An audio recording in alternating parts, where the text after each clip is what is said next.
yesterday, from what Richard's just shared about today, what Sean was mentioning as well, is this process of test retest.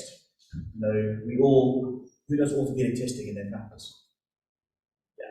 So that's a dysfunctional assessment. We're assessing for dysfunction. How many people recheck all of the orthopedic tests after every adjustment? Crickets. Right. And the reason is because that gives us an indication of dysfunction. And we might be able to measure a change in function, but why not use a functional test to do that rather than a dysfunctional test? So one of the things that we have worked on and sort of are putting together is how we create this sort of easy to implement, easy to explain, easy to understand concept of functional assessments for functional improvements on a check-recheck basis. What we are going to cover today is just sort of a very distilled down, kind of like highlights reel really, or something that we would normally spend, sort of 8 to 10 hours on over the course of a weekend. And as we go through it, if you do have any questions, please let us know. But if you do want to find out more about how you can come and spend the weekend with us doing this, we've got some more information about that at the end of the chat as well. So please come pick our brains up as well. So two big things. Yeah, the conversations that person's going to have with their significant others whenever they go back from the practice, they may not remember that they had a positive straight leg raise at 70 degrees, but they may remember some of these other indicators. And also we want to have something where we can demonstrate to people a score. Like people like to be scored. They like to see the improvement in a score. So you can develop your own score out of 100, say, of tests that you use regularly that are functional. Then you can say, okay, right now you're 43. We want to get you to 60 by the next time we retest this. We want to get you to 80. We want to get you close as we can to 100. So you can develop the idea is we've got tests that we use regularly, and the idea is that we want you to take some of them on board if they're useful, but also then to think about developing your own functional score. Because with the dysfunctional score, whenever that straight leg raise goes to absolutely pain-free at 190 degrees, and go beyond, get it that high, the person thinks I'm fixed. Done. I should go and stretch it even further and ruin my disc again and have to come back and see Conor or Sean. So what we measure, we improve. We want to have you guys again just upskill in practice and improve these areas. So we're going to run through kind of 3 functional tests today. The reason that we picked these is, one, they're easy to demonstrate in a kind of a large audience. They don't need a lot of time on the table, etc., etc. But as I said, these are just kind of like a snippet into some of the things that we would ordinarily test in the practice. The first one, really kind of quite straightforward, really quite easy to do, and really easy to implement, but perhaps something that we are woefully underdoing in practices. And in a slide or two's time, you'll see how significant this test really is, and how if you can start to shift this conversation when you're doing this with your clients, you start to bring their kind of attention to why focusing on their balance and how chiropractic can improve that becomes really important. So, Tom spoke a little bit about it yesterday in terms of who remembers how much information, what percent information is proprioception driven to the brain? Anyone remember who was paying attention yesterday? 79%. 70%, exactly right. So we know that proprioceptive input is important in the balance, the vestibular system and the visual systems. Now, we know obviously our visual system can be taxed and kind of tried in certain aspects. Our vestibular system can be kind of tried and tested in those things as well. But one of the big influences on the proprioceptive system and its impact on balance is our posture. So what we thought Richard was just alluding to, as soon as we collapse those kind of chest muscles down, we get that rib rolling forward and the shoulders coming down. What impacts does that have on the fluid down to the heart and things as well? So we know that these kind of consequences of poor posture are far-reaching and fairly significant. So this was a study that was done quite recently. We're not going to go through too much research, guys. So I know I really like research. I speak on it quite a bit, but we won't go into too much detail on these kinds of things. But this study was done quite recently, back in 2019. They took quite a large proportion of people for this study, and they looked at cervical proprioception and its relationship with neck pain intensity in subjects with cervical spondylosis. what they kind of came up with as the conclusion, as you can see here, was that proprioception is impaired with people with sort of neck pain and with cervical spondylosis when compared to healthy control group. And the higher degree of pain intensity was associated with a greater cervical joint position error in patients with cervical spondylosis. So how many of us see people with bad necks in practice? Yeah. Probably all see someone with some degree of cervical spondylosis on a sort of daily basis. We know chiropractic improves that. So if we, A equals B and B equals C, we can postulate that A will equal C. So if we're seeing these people in our practices and we know that chiropractic can help these people, why not use a test that we can kind of visually show them and give them some positive feedback on that only takes a couple of seconds. Speaking of seconds, this is the big stat to have the conversation with your people about, but falls are the second leading cause of unintentional injury and deaths worldwide, according to the World Health Organization. So the inability to stand one leg for 10 seconds is associated with an 84% increased risk of all causes of death for people aged between 51 and 75. So, this is the conversation you have. We want to have counterintuitive conversations with people. How many senses are there? 6 senses. What are the 6?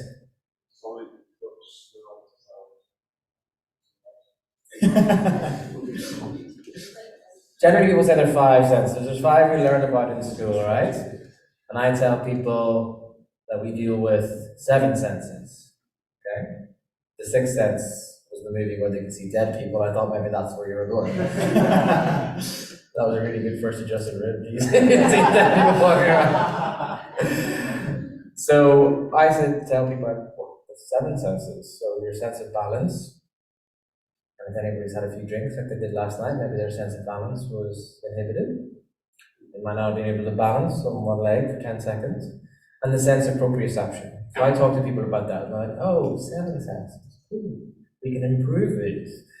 And if we find that somebody has a different side to side, or in this category where they can't literally balance for 10 seconds on one leg, do they want to wait until they're 65 and fall over and break a hip? Or do they want to try and work on improving their balance now? Most of them say they would have to do it now. And the great thing about what we do as chiropractors is adjusting the spine alone will significantly improve it. But like Tom was alluding to yesterday, if we can add in some exercises, functional exercises, then that's also great. Just the scary thing on that as well is 51 is not old. Like I assume, I don't know how young some of the guys in the room are, but all of our parents are probably over the age of 50. So this is not something that is, it's only the 75-year-olds that we have to worry about. These are people that are still in, a relatively young part of their lives. So we all have 50-year-olds that we treat in clinic, and again, we all have parents who are in their 50s and 60s. So certainly something that we want to be taking quite seriously. Through this research, will be sending you all the slides. We want to get some practical stuff doing. So these are the age categories and the averages that we should be seeing. So 18 to 39, sorry. Eyes open is ages, like they could be standing there for 3 minutes for some people, especially if they do like anything functional like yoga. But it's when they have their eyes closed that we want to see the deficit for younger people. If you are working with an athlete, the adaptation is to see how balanced they are standing on their tippy toes effectively. Because again, a lot of them will, if they're using explosive power, like watching a football coming down, they need to have the ability to be able to have a good proprioceptive sense whenever they're up on a sort of more challenged environment. But these go down, as we see. After that sort of 60s onwards, then we're getting into sort of less than 30 seconds and down to a couple of seconds here. So, everybody stand up, we're going to test our balance. Well, it has been a long day, so we're not going to get everyone to take their shoes off. So you all keep shoes on, but ideally you would do this barefoot, just so that it's reproducible as possible. we should all be in hopefully the category of like pretty functional or well adjusted, hopefully. So we want to see this deficit, or just to see if there is a difference. So let's just stand on one leg. So the way you do is get them to raise their leg in front of them. Sometimes they bring it off to the side, but that throws it out. So hold that position, find a point of balance, look forward and pick a dot on the wall. Most of us look to be comfortably doing that. Now close the eyes. See what happens. Ooh, there's a few wobbles. The three arms being flung around. Okay, so it's hard, right? So most of us probably picked our stronger leg to start off with. So let's see how it is, just eyes open on the other leg now.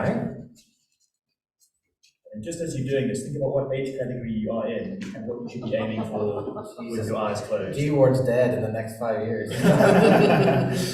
Close eyes and let's see how we are. Great. So how many people failed that, by the way? Show of hands. That's true, I did cheat. So just hands up if you failed. Cool. Hands up if you failed and you're under 50. Yeah. What might be some of the reasons for failure? That's true. Yeah, so any injuries to the peripheral joint for starters, so ankle, proprioception, that type of thing.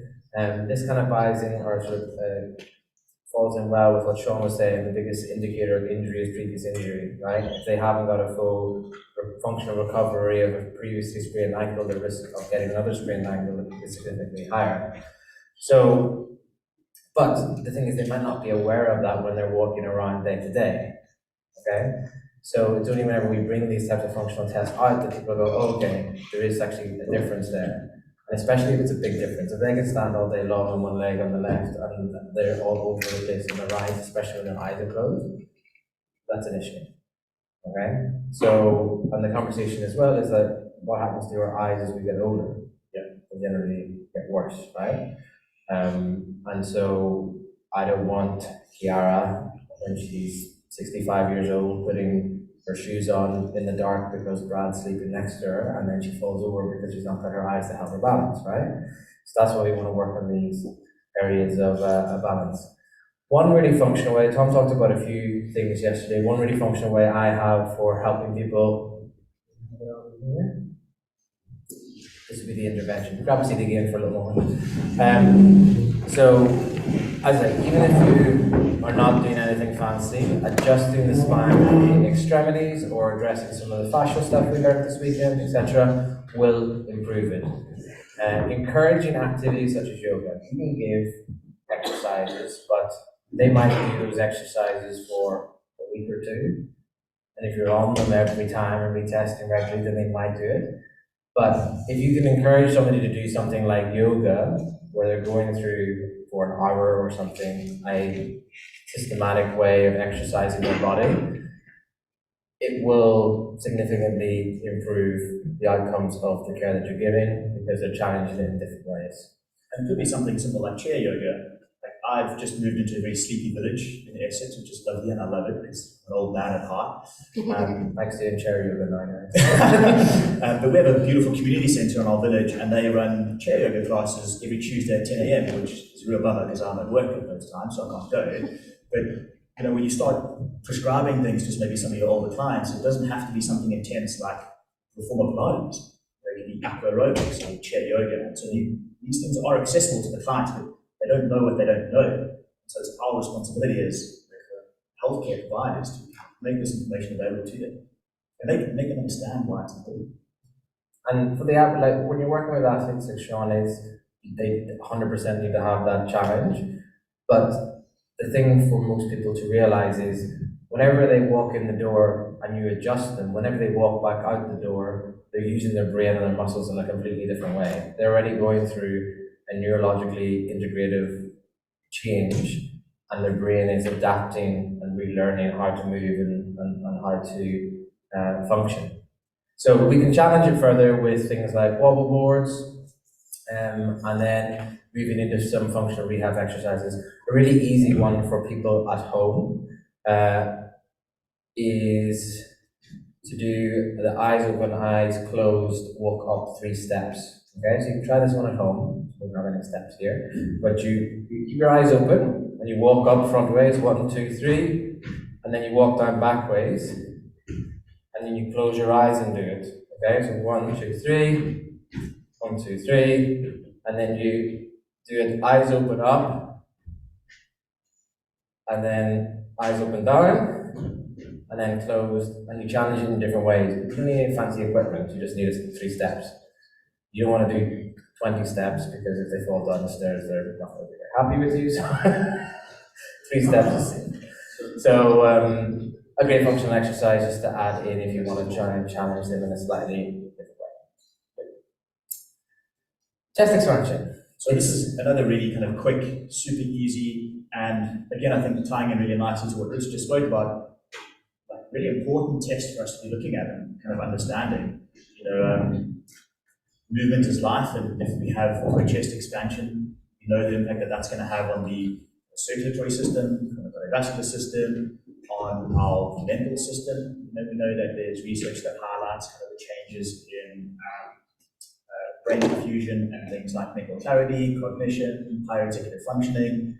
So if we're not able to kind of get the oxygen into our bodies that we need to drive every cellular process within us, we're going to inhibit how well we can perform as human beings. Again, this kind of ties into what Sean was saying.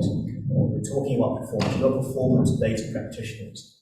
We are here to make people better in every conceivable and possible way that we can with the tools that we have at our disposal. How many of you have patients who breathe? Like, there's so many people right now in your practice who could benefit from improved breathing function, right? Like, how many people with asthma? How many people who are athletic would be interested in maybe potentially improving their lung capacity by 1%? Improve the oxygenation going to their brain, improve the oxygenation going to their blood. How many people have long COVID in your practice right now are struggling with breathing? So, going through a correction program for this is interesting, actually, isn't it? That sometimes, if you didn't know, because I wouldn't think I'd be able to guess, the theme of this year's seminar was assess to success. But actually, the themes that come out, a lot of talk about fascia, a lot of talk about thoracic areas. Like last year, we had upper cervical and SOT, 2 areas that are focused on. And Mike and I really feel like the thoracic spine, particularly the rib cage, is often overlooked by chiropractors. Lie on your tummy, you do like a couple of little unspecific cracks through the thoracic spine. It's the average chiropractor's approach and protocol. But actually, even just what Sean was doing, and we saw the impact it had on Brad's shoulder mobility, just getting him to breathe into his rib cage. How many chiropractors would miss that because they haven't even assessed it? So when we talk about trunk mobility, talk about that first rib and the effect it had whenever Richard adjusted it.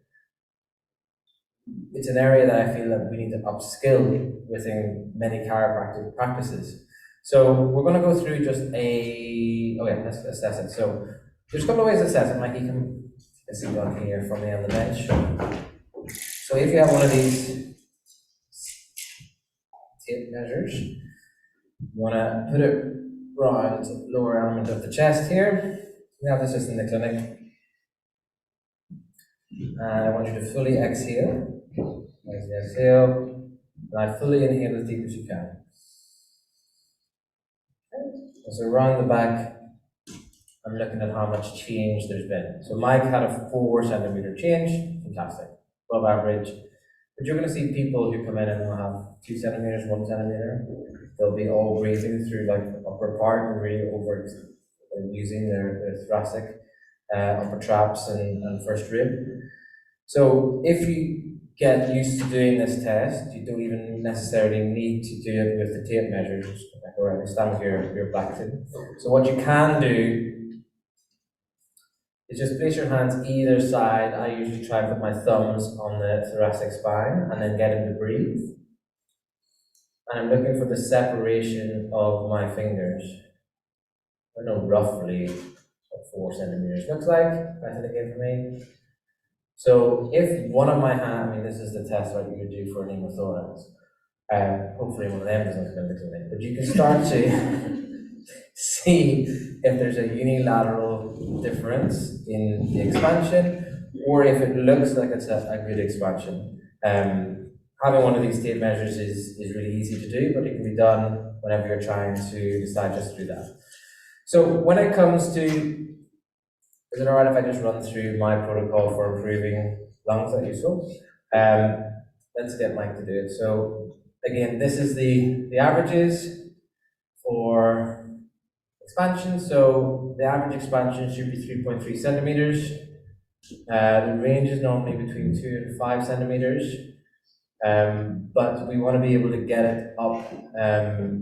Sorry, that's for female and males. They're pretty similar. Males slightly bigger chest, slightly bigger max, but pretty similar mean. So it varies as we get older as well. Again, we're going to give you all these details, but just so you're aware, it drops from 3.7 down to 2.6 over the age of 65, and similar with females, 3.7 down to 2.6. That means male, female, and male. Yeah. Yeah. So,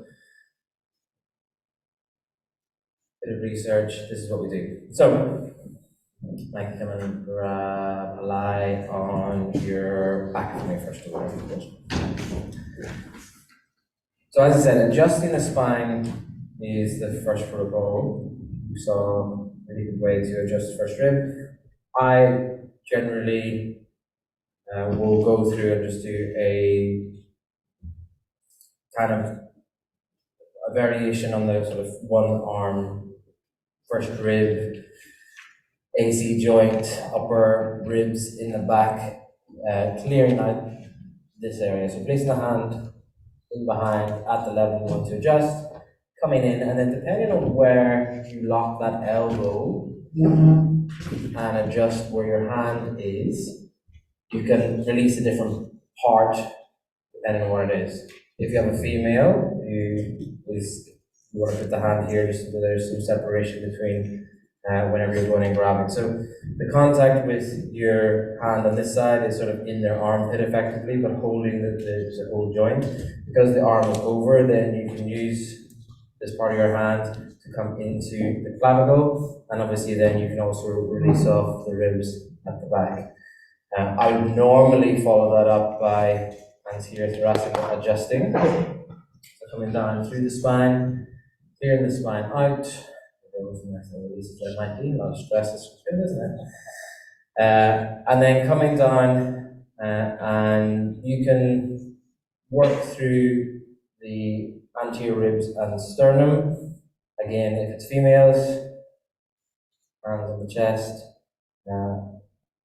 Some practitioners get really scared to do this type of thing because they feel, but yeah, we can feel an anterior rib area here. Feel pretty tight, Mikey. So I would normally either adjust that with an activator or again manually, and then coming down into the lower element into the diaphragm. So breathing in and holding to expand. There we go. And gradually releasing that off. I do that for normally 3 or 4 breaths, and then similar to what Sean I learned from him, as he did earlier, breathing and expanding, and then pressing in deeper into the side where we feel the expansion isn't quite as good. Turn onto your back for me, please, Mike. You're on your back. On your other back, your front, as some people call it. Normally when they turn over, I'm checking back down through thoracic spine to see if there was anything I missed in the anterior. And then we're coming into the sort of lower element of the rib cage. We want to see the maximum amount of expansion through here. So I'm usually particularly interested in serratus posterior inferior to feel if there's any ongoing tension in there. QL will also potentially play a role in that. I will tend to do SOT blocking and get breathing to try and get some expansion through here. So I'll get them to breathe and I'll just guide that, and I'll feel if there is any restriction in that lower element. I sometimes will also work into lats. That's really sort of the protocol I would use.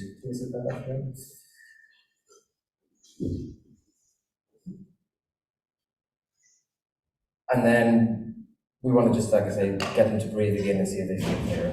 Okay?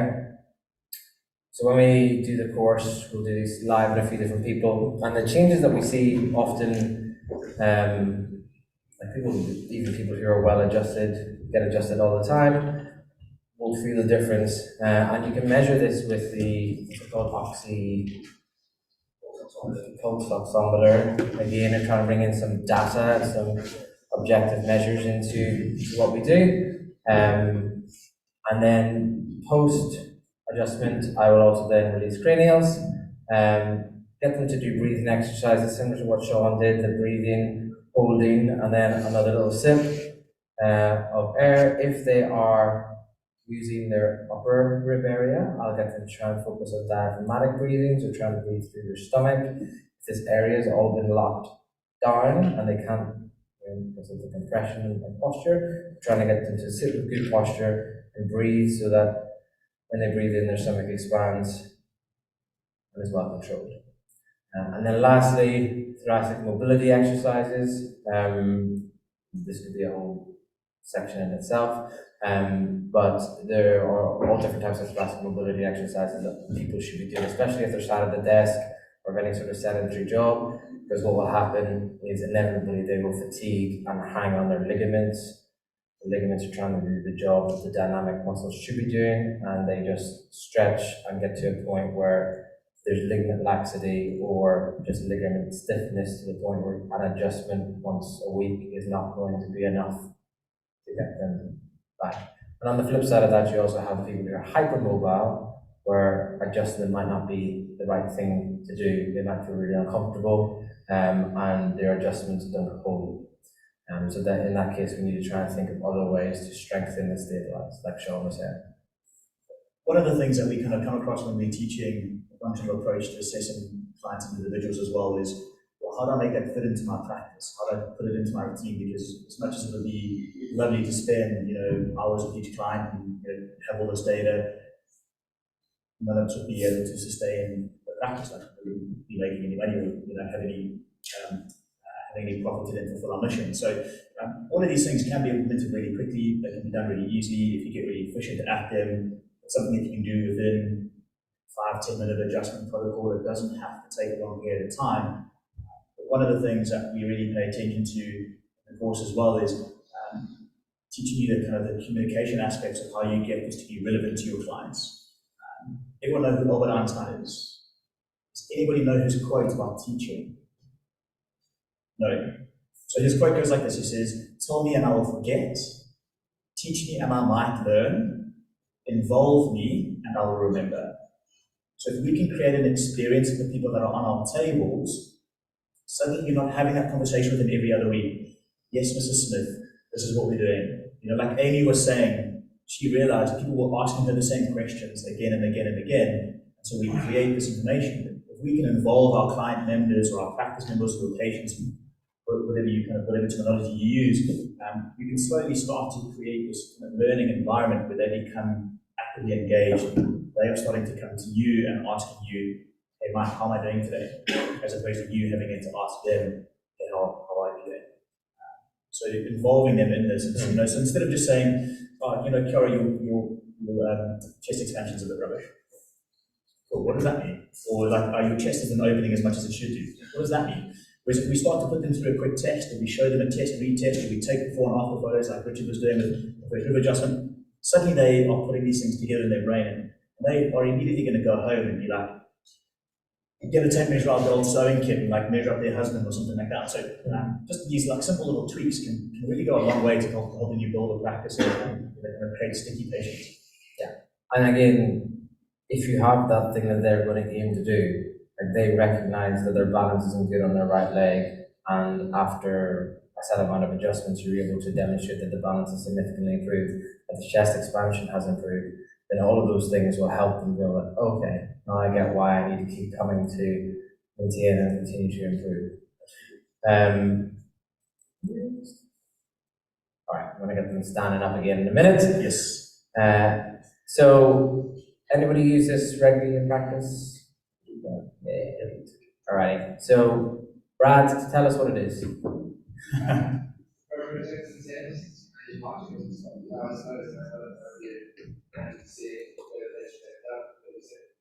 Great.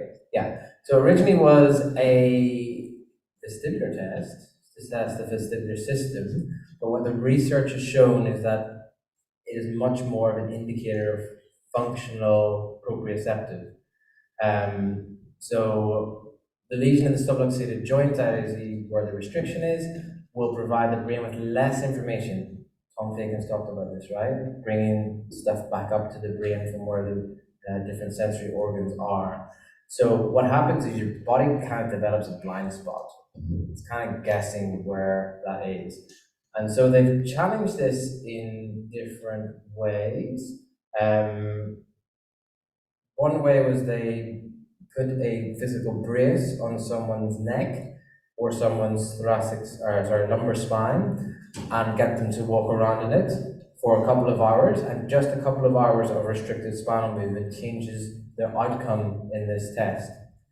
The other thing that they did, which is positive, is that they got a person to walk for 2 hours on a rotating treadmill. So a treadmill that walks around in a circle, and so they're constantly walking to one side.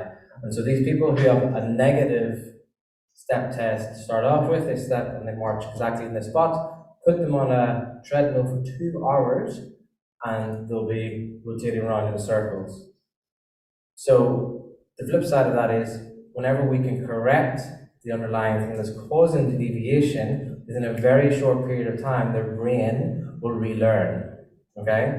So what was happening was their brain was learning that walking on a treadmill was actually walking straight. And so whenever they were off the treadmill, they were walking in circles. But if on the flip side of that you can correct the lesion, then you can correct the movement pattern. So let's try this. Stand up.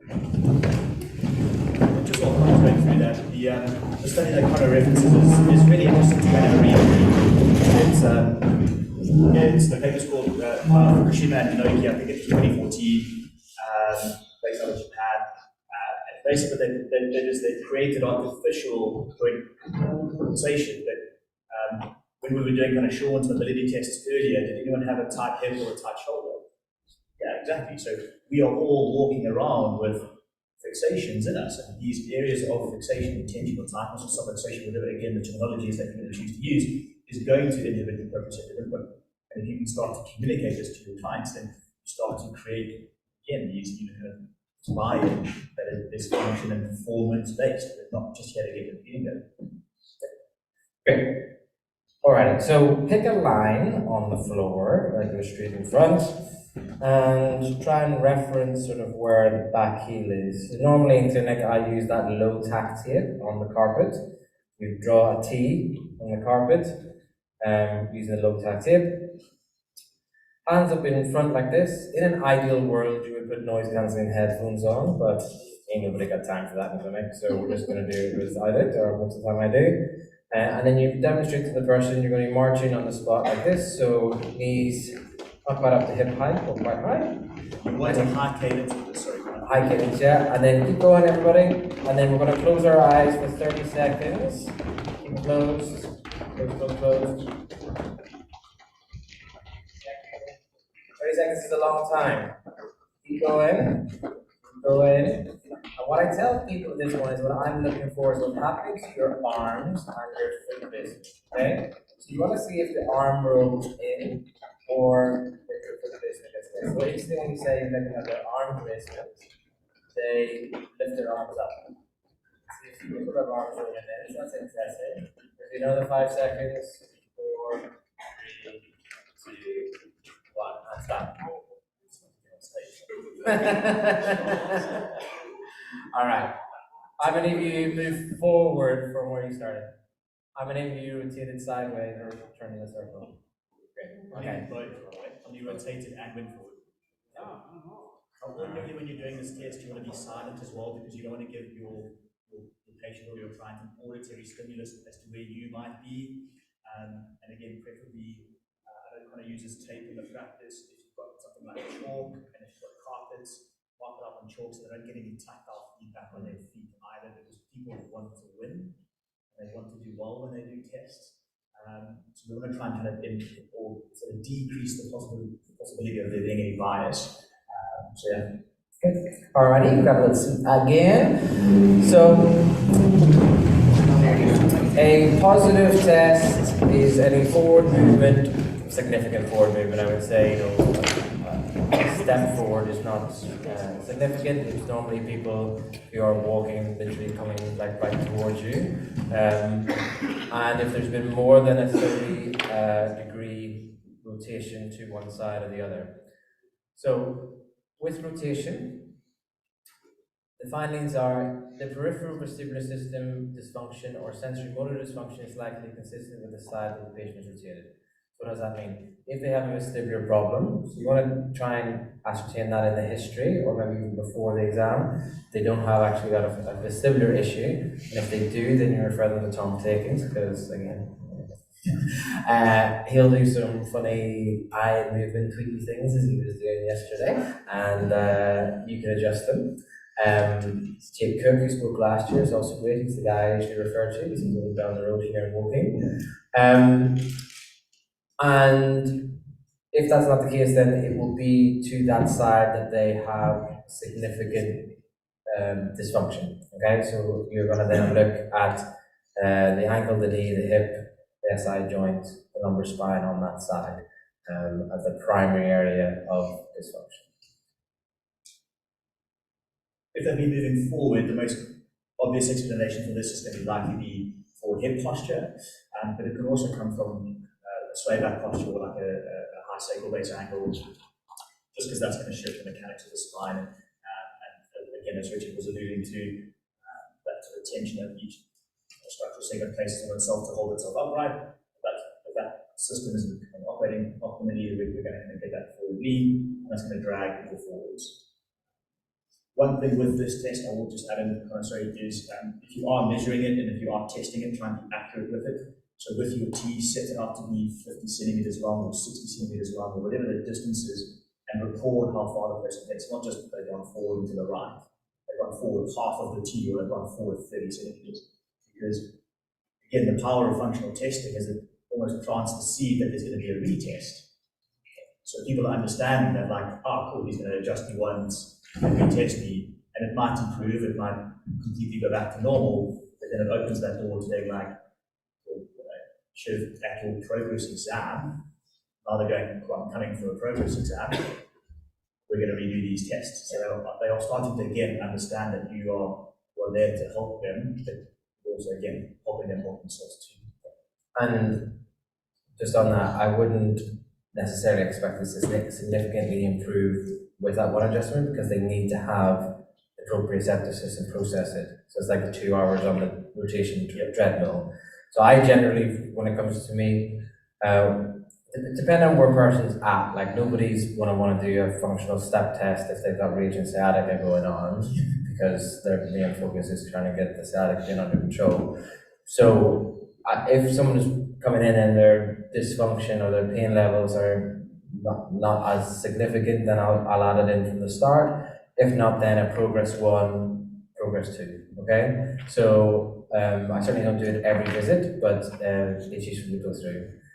Last, then deviation is lateral, not very common, but it generally indicates that their proprioceptive foot placement isn't good on that side. It's usually an ankle issue rather than something higher up. So if they've just moved sideways, crab walked across the testing area, then that's likely what it is, or it's a leg length discrepancy. So the conversation you have off the back of this is when their eyes are closed, they're walking around the room, like they're walking forward or they're rotating around to the side. They're nearly falling over whenever they're walking.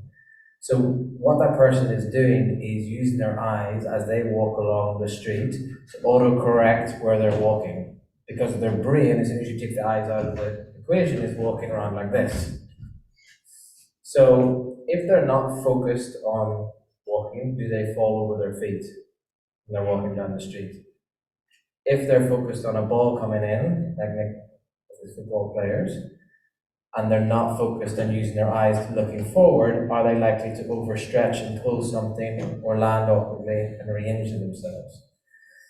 So that's how that conversation goes, is that auto-correcting leaves them over for injury and also is a huge amount of energy that's required just to get you to walk along. So if we can improve that, we bring ease to the system, we improve the overall function because that energy can be used for something else. Yeah. We create efficiency again. I think Sean kind of touched on that as one of those 4 key points. Creating efficiency, movement, and what's stable should be stable, and what's mobile should be mobile, and how we go about improving that. Yeah. So intervention, adjusting the spine again with a focus on transitional levels. Okay, so LS, TL, CT. Adjust the extremities on the side of the deviation, postural exercises, or I suppose things to bring awareness.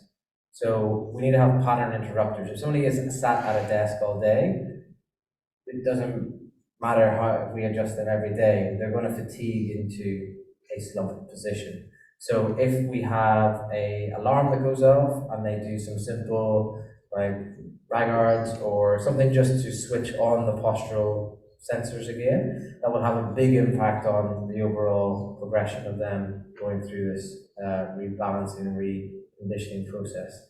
And then sensory motor training, so at, again, a basic level, doing the steps, doing the wobble boards, and balance exercises, yoga, etc.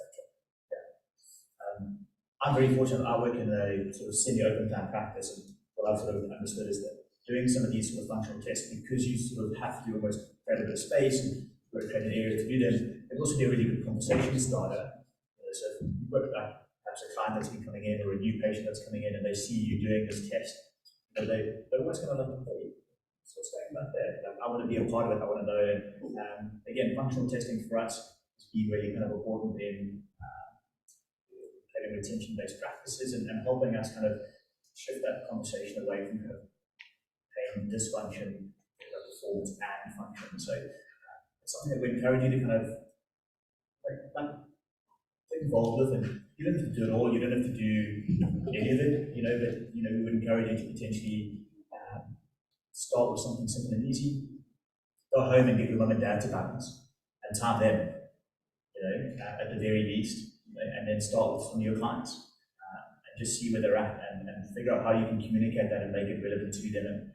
And like Liz was saying earlier, understand what their why is and how we can help them through that. And like the biggest thing Mike touched on, the retention side of things. Retention happens for 2 reasons, in my opinion, when I coach people. One, they really understand the value of what you're giving them, right? They understand that when somebody asks them, hey, what does your chiropractor do for you?